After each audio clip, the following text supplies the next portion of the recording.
সোমবার এসএসসি ভবনে অভিযান, যোগ্য অযোগ্য শিক্ষক শিক্ষা অধিকার মঞ্চ এবং গতকাল রাত থেকেই কিন্তু চাকরিহারারা বিক্ষোভ দেখাচ্ছে এসএসসি ভবনের সামনে।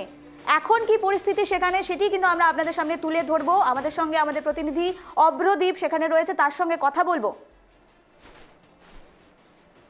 অভ্রদীপ, এই মুহূর্তে কি পরিস্থিতি রয়েছে? গতকাল রাত থেকে তারা এসএসসি ভবন অভিযান করছে এবং বিক্ষোভ দেখাচ্ছে, এখন কি পরিস্থিতি রয়েছে সেখানে?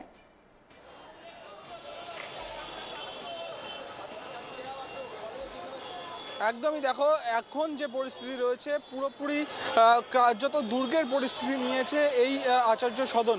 এবং আমরা দেখতে পাচ্ছি, সেই ছবিটাই দেখাতে বলবো ক্যামেরা পার্সন স্বপন রায়কে। আমরা দেখতে পাচ্ছি প্রচুর মহিলা শিক্ষিকা যারা রয়েছেন তারা কিন্তু সারিবদ্ধভাবে দাঁড়িয়ে রয়েছেন। তারা সারা রাত আজকে আন্দোলন গতকাল অবস্থান করেছেন এই যে আচার্য সদনের সামনে। তারা সারাক্ষণ ধরে তারা দাবি করে গিয়েছেন যে যাতে যোগ্যদের তালিকা সেটা সার্টিফাইড কপি দেওয়া হয়। এবং আচার্য সদনের ভেতরেও কিন্তু আমরা জানি যে এসএসসির চেয়ারম্যান কিন্তু এখনো পর্যন্ত আটকা পড়ে রয়েছেন। আমরা একটু কথা বলে নেওয়ার চেষ্টা করব যে মহিলা শিক্ষিকারা রয়েছেন তাদের সঙ্গে, তারা কেন এইভাবে সারিবদ্ধ হয়ে দাঁড়িয়ে রয়েছেন। আমরা তাদের সঙ্গে একটু কথা বলে নিতে চাইবো। দিদি, আজকে আমরা দেখতে পাচ্ছি আপনারা সারিবদ্ধ হয়ে দাঁড়িয়ে রয়েছেন, এটা কেন? আমরা বহুদিন থেকে দাবি রেখে এসেছি যে যোগ্য অযোগ্যদের লিস্ট আলাদা করে সার্টিফাইড লিস্ট আমাদেরকে দিতে হবে, কিন্তু বারবার আমাদের সাথে প্রতারণা হয়েছে। এর আগেও মিটিং হয়েছে কিন্তু মিটিংয়ের কোনো শর্ত মানা হয়নি। গতকালও আমাদেরকে সুপ্রিম কোর্টের অর্ডারকে পুরোপুরি ভায়োলেট করে, মানে সুপ্রিম কোর্টে এটা কোথাও বলা নেই যে ফার্স্ট কাউন্সিলিং, সেকেন্ড কাউন্সিলিং আর থার্ড কাউন্সিলিং বৈধ, বাকি সব কটা মানে কাউন্সিলিংকে ওরা অবৈধ ঘোষণা করেছে, এরকম সুপ্রিম কোর্ট কোনো কথা বলেনি।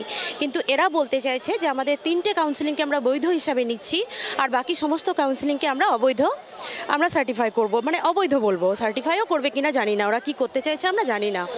এবার ব্যাপারটা হচ্ছে যে আমি নিজে ফার্স্ট কাউন্সিলিং থেকে পেয়েছি এবং আমি আমার এলাকায় জানি যে কতজন ফার্স্ট কাউন্সিলিংয়ে টাকা দিয়ে চাকরিটা পেয়েছিল। মানে ফার্স্ট এবং সেকেন্ড কাউন্সিলিং, থার্ড কাউন্সিলিংয়েও প্রচুর পরিমাণে অযোগ্য ঢুকে আছে। তাহলে সরকারের স্ট্যান্ডটা কি? সরকার কি চাইছে যে প্রথম 3টে কাউন্সিলিংয়ে যারা যারা অবৈধ আছে তাদের সবাইকে বৈধ হিসাবে ঘোষণা করে তাদেরকে স্কুল পাঠিয়ে দেবে? এই জিনিসটা আমরা মানব না। সেই জন্য কাল থেকে আমরা অবস্থানে আছি। কাল সারা রাত আমরা জেগেছি, আমরা আজও থাকবো এবং যতক্ষণ না পর্যন্ত আমাদেরকে ক্লিয়ার কাট কোনো পথ এসএসসি শো করছে ততক্ষণ আমরা এখান থেকে নড়ব না। আপনারা যে দাবিটা করছেন যে যোগ্য এবং অযোগ্যদের পৃথকীকরণ করতে হবে এবং যোগ্যদের সার্টিফাইড কপি দিতে হবে, কিন্তু গতকাল আমরা জানতে পারছি যে শিক্ষা দপ্তরের তরফে শিক্ষামন্ত্রী একটা সূত্র মারফত আমরা জানতে পারছি শিক্ষামন্ত্রী বলেছেন যতক্ষণ না রিভিউ পিটিশন করা হচ্ছে ততক্ষণ আপনাদের এই তালিকা সেটা প্রকাশ করা যাবে না। শুনুন, উনি তো এক একদিন এক এক রকমের নাটক মানে করেন। কোনো মানে মিটিং হয়, মিটিংয়ে কোনো সত্য মানা হয় না মিটিংয়ে। উনি প্রতিদিন একটা প্রতারণার পর উনি প্রতারণাবাজ, নাটকবাজ একটা ভদ্র মানে লোক। তো ওনার সম্পর্কে যতটা কম বলা যায় ততটা ভালো। ওনারা আসলে রাজ্য সরকার, এসএসসি চেয়ারম্যান, এমনকি শিক্ষামন্ত্রী, তাদের লজ্জা লাগা দরকার। তারা এখনও পর্যন্ত চোরদেরকে বাঁচাবার চেষ্টা করছে। আর বিশেষ করে ফার্স্ট থেকে থার্ড কাউন্সিলিংয়ে যারা আছে তাদের মধ্যে বেশিরভাগই হচ্ছে অযোগ্য, মানে টেন্টেড ক্যান্ডিডেট।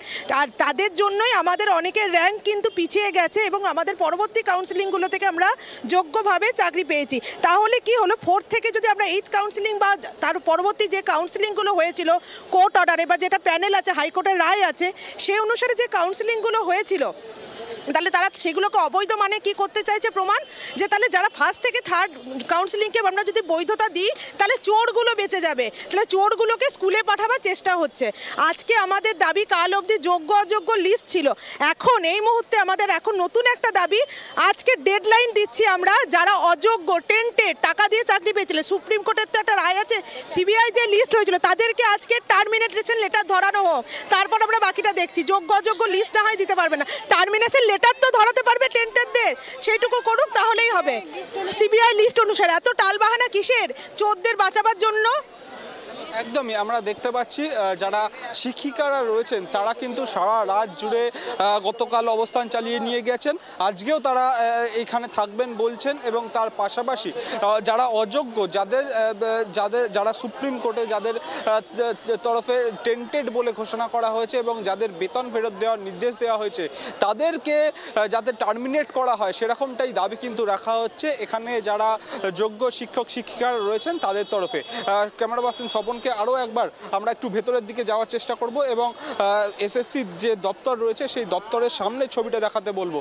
একদিকে যেরকম সারা রাস্তা জুড়ে শিক্ষক শিক্ষিকারা সারা রাত জুড়ে আন্দোলন বিক্ষোভ চালিয়েছেন, একদম আমরা দেখতে পাচ্ছি আচার্য সদনের গেটে যেখানে বিধাননগর পুলিশ কমিশনারেটের তরফে ব্যারিকেড তৈরি করা হয়েছে এবং সেই ব্যারিকেডের সামনেই কিন্তু অনেক পুলিশ কর্মীও মোতায়েন করা হয়েছে। তার পাশাপাশি অনেক যোগ্য শিক্ষক শিক্ষিকারা তারাও কিন্তু এই ব্যারিকেডের সামনেই বসেই বিক্ষোভ চালিয়ে নিয়ে যাচ্ছেন।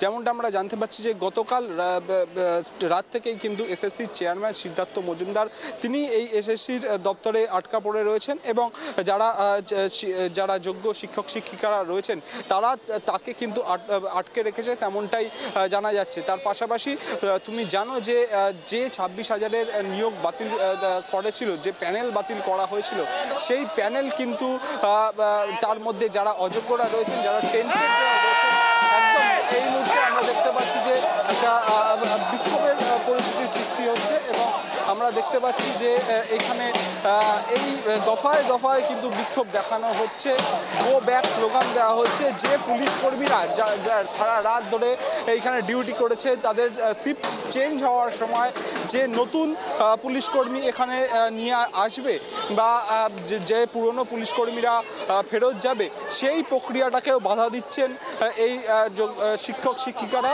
তার পাশাপাশি একদমই আমরা দেখতে পাচ্ছি যে আপনি কি বলছিলেন এক্ষুনি? আমরা এখানে 24 ঘন্টা ধরে প্রায় এখানে আন্দোলন করছি, পুলিশটা চোরেদেরকে প্রোটেকশন দিচ্ছে, যারা আমাদের বৈধ আমাদের প্যানেল সেইটাকে ক্যান্সেল হয়ে গেছে, ওরা কোনো রকম কোনো তথ্য দিয়ে সাহায্য করেনি সুপ্রিম কোর্টকে, ইভেন এখনো আমাদের বাঁচানোর চেষ্টা করছে না, যারা চোর যারা অবৈধভাবে চাকরি পেয়েছে তাদেরকে বাঁচানোর চেষ্টা করছে আর পুলিশ তাদেরকে প্রোটেকশন দিচ্ছে। তো আমরা দাঁড়িয়ে আছি, পুলিশরা ওখানে দাঁড়িয়ে থাক, আমরা একটা পুলিশকে বেরোতেও দেবো না, কিছু খাবার জল কিছু অ্যালাউড করবো না, আমরা কষ্ট করছি ওরাও কষ্ট করুক। একদমই দেখতে পাচ্ছি আমরা পুলিশের যে কাজে সেটাও কিন্তু বাধাদান করছেন এই যোগ্য শিক্ষক শিক্ষিকারা। তারা তাদের দাবি, স্পষ্টত দাবি, তারা যেহেতু এই খোলা আকাশের নিচে সারা রাত কাটিয়েছেন তাদের যতটা কষ্ট হচ্ছে তেমনটাই কিন্তু আমরা দেখেছি গতকাল রাত থেকে এসএসসির চেয়ারম্যান সহ যারা আধিকারিকরা রয়েছেন, অন্যান্য আধিকারিকরা রয়েছেন, তারাও একদিকে যেরকম এই এসএসসির দপ্তরে আটকা পড়েছেন, অন্যদিকে কিন্তু যে পুলিশ কর্মীরা এখানে ডিউটি করছিলেন তারাও আটকা পড়েছেন, তাদেরকেও কিন্তু ডিউটি চেঞ্জিং করতে দেওয়া হচ্ছে না এই শিক্ষক শিক্ষিকাদের তরফে। একদম তোমার থেকে আরেকটা বিষয় জানার চেষ্টা করব, জুনিয়র ডাক্তাররাও এই আন্দোলনে সামিল হয়েছে, তাদের কি বক্তব্য?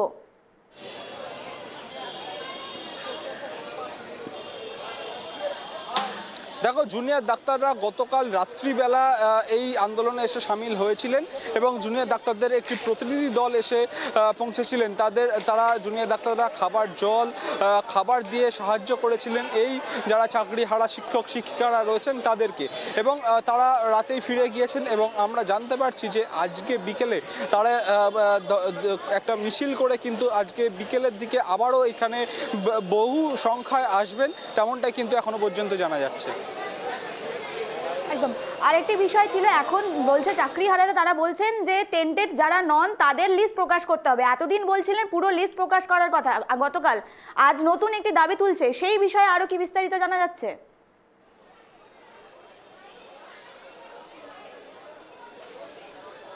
দেখো, যারা এখানে রয়েছে, যে শিক্ষিকার সঙ্গে আমি একটু আগেই কথা বললাম, তিনি যেমনটা জানাচ্ছেন যারা গতকাল তাদের দাবি ছিল যারা যোগ্য তাদেরকে সার্টিফাইড কপি দিতে হবে যে তারা যোগ্য, সেই তালিকা প্রকাশ করতে হবে, এবং যারা টেন্টেড অর্থাৎ যারা দুর্নীতি করে চাকরি পেয়েছে, যাদের টাকা ফেরত দেওয়ার নির্দেশ কিন্তু সুপ্রিম কোর্ট দিয়েছে, তাদেরকে টার্মিনেট করতে হবে। অর্থাৎ এই স্কুল সার্ভিস কমিশন এবং মধ্যশিক্ষা পর্ষদের মাধ্যমে যে তাদের যে নিয়োগটা হয়েছে তাদের সেই চাকরি খারিজ সেই লেটার অর্থাৎ সেই লেটার কিন্তু তাদের দিতে হবে, তেমনটাই দাবি জানাচ্ছেন যারা শিক্ষক শিক্ষিকারা রয়েছেন, যারা অবস্থান চালিয়ে নিয়ে গেছেন সারা রাত জুড়ে। তারা গতকাল থেকে তো তারা বিক্ষোভ করছেন, আজ কতক্ষণ আরো বিক্ষোভ করবেন বলে কিছু তাদের থেকে ধারণা পাওয়া যাচ্ছে?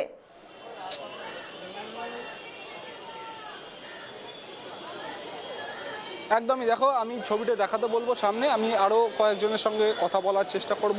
তার পাশাপাশি আমরা দেখতে পাচ্ছি এই যে শিক্ষক শিক্ষিকারা রয়েছেন তারা হাতে হাত ধরে সারিবদ্ধভাবে দাঁড়িয়ে রয়েছেন এবং তার পাশাপাশি এখানে ছবিটা দেখাতে বলবো সারা রাস্তা, এইটা সল্টলেকের অন্যতম ব্যস্ততম রাস্তা, সেই রাস্তা গতকাল রাত থেকেই কিন্তু গতকাল দুপুরবেলা থেকেই অবরুদ্ধ হয়ে আছে এবং তারা এই খোলা আকাশে নিচে অবস্থান করেছেন, অবস্থান চালিয়ে নিয়ে গেছেন এবং সেই অবস্থান বিক্ষোভ কিন্তু তারা চালিয়ে নিয়ে গেছেন এবং আজকেও তারা কিন্তু সেই অবস্থান বিক্ষোভ চালিয়ে নিয়ে যাবেন, তেমনটাই আমরা জানতে পারছি। আমরা দেখতে পাচ্ছি কিভাবে সারিবদ্ধভাবে যোগ্য শিক্ষক শিক্ষিকারা সারা রাত কাটিয়েছেন এই খোলা আকাশের নিচে সল্টলেকের রাস্তায় এবং সেই বিষয়টাই কিন্তু আমরা দেখতে পাচ্ছি। তার পাশাপাশি আমরা দেখতে পাচ্ছি বহু শিক্ষক শিক্ষিকারা এখানে রয়েছেন এবং যারা রয়েছেন তারা সারা রাত জুড়ে আন্দোলন বিক্ষোভ চালিয়ে নিয়ে গেছেন। তার পাশাপাশি তোমাকে বলবো যে এখানে যারা রয়েছেন তারা কিন্তু জানাচ্ছেন যে এই যে আন্দোলন বিক্ষোভ চলছে তাদের কিন্তু আজকেও সেই আন্দোলন বিক্ষোভ চলবে যতক্ষণ না এই যে যোগ্যদের সার্টিফাইড কপি এবং অন্যদিকে যারা টেন্টেড রয়েছে, যাদেরকে বেতন ফেরত দেওয়ার নির্দেশ দিয়েছে সুপ্রিম কোর্ট, তাদেরকে যতক্ষণ না টার্মিনেট করা হচ্ছে ততক্ষণ। এই চাকরি হারারা যারা রয়েছেন গতকাল থেকে তো তারা আন্দোলনে নেমেছেন, সেই আন্দোলনে আরো কোথা থেকে অন্যান্য কোন কোন জেলা থেকে এসছেন চাকরি হারারা যোগ দিতে, কি মনে হচ্ছে, কতটা জানা যাচ্ছে?